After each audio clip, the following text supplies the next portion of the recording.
Hello, hello, hello, friends. Welcome to DIVO TED Talks, Devoted Talks, depending on how you want to do it, where we take ancient wisdom and understanding and blend it with modern modalities and ways of thinking so that we can end suffering for ourselves and for others in the world. And in the last episode, I had mentioned that I had several ideas for things to talk about, or inspirations in the moment, and that I would cover another one now. And what really is front and top of mind is the fact that I have just slowly added in new equipment when it felt right, and when the opportunity arose, and I was like, oh, okay. It didn't have to be perfect at the beginning, even though I felt like it had to be perfect. That was some of my internal struggles with perfectionism and internal struggles with idealism, right? Ideally, I would have had all the equipment and knew exactly what to do and have all the things, but sometimes things need to be revealed. And there's a power in that, in spite of the way it may feel, because the way you're feeling is really about your relationship with the situation rather than the actual essence of the situation. I'll say that again. It has more to do with your relationship to a situation rather than the essence or the truth of a situation that you feel the way you do about it. It's a beautiful thing to be able to detach and see it clearly, but sometimes you have to go through it first before you can do that. And so we say hindsight is 20/20. By golly, it sure is, and that's okay. Right? May it ever be clear in the right moment than never to be clear in your life, right?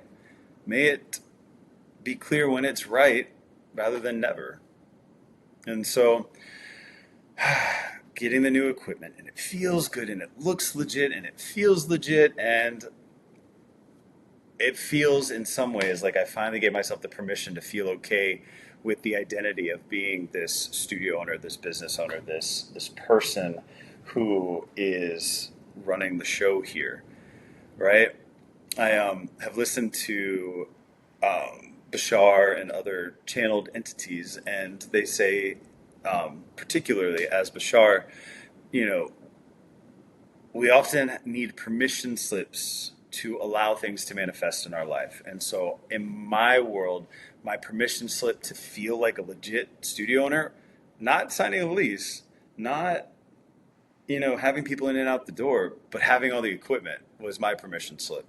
And so if we can roll out from that and back away and bring it into more focus, what things in your life are you predicating on a permission slip that is either, very myopic to the whole, or that is very trauma informed? Like it's because of trauma in your life that you are that way, right? Like my daddy said this to me when I was little, and I've always felt less than, or yada, yada, yada, etc. And so what permission slips are you waiting for right now to allow yourself to feel better, to move on, to go further, to take a chance? What permission slips are you waiting for offering forgiveness to yourself or to others? Where is there a lack of a permission slip that doesn't even need a permission slip outside of here? The whole point of me saying that right now is I didn't need the equipment to feel like a business owner or a legit business owner. I chose to relate to it in that way. Now, I may not have been conscious of that. True. But is that still the reality? Yes. Just because you're unconscious to it doesn't mean anything. It just means that, you are relating in the way that you are most capable of in any given moment or time. And you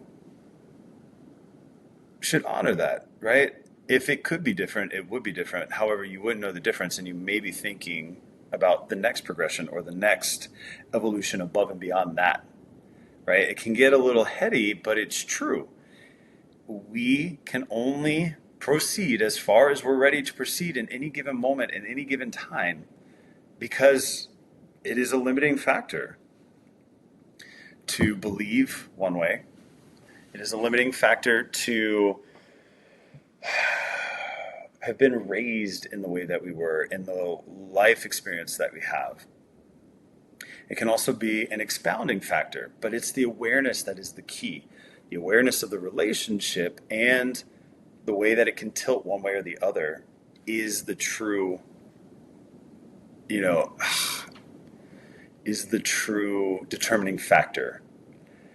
If you don't have the awareness, then you're just kind of willy-nilly going where you go, and sometimes it lines up well, and sometimes it doesn't line up well, and it just it takes time to go through life, and like literally it takes time. But remember, sometimes work is happening subconsciously, and sometimes work is going on behind the scenes, and it seems like there is a miracle and a transformation overnight. And in many ways, it is. But what about all the work and all the experiences that led up to that transformation? We often disregard that. Like many times there's stories of overnight successes, and they're like, yeah, except that I worked for 10 years before I was an overnight success, or 20 years or whatever. And so that equates to yoga. We don't do the practice to get immediate transformation, although some of us do, right? Like I teach hot yoga, and I have a hot yoga studio, which is actually really warm right now because I'm heating the room. It's the other room. But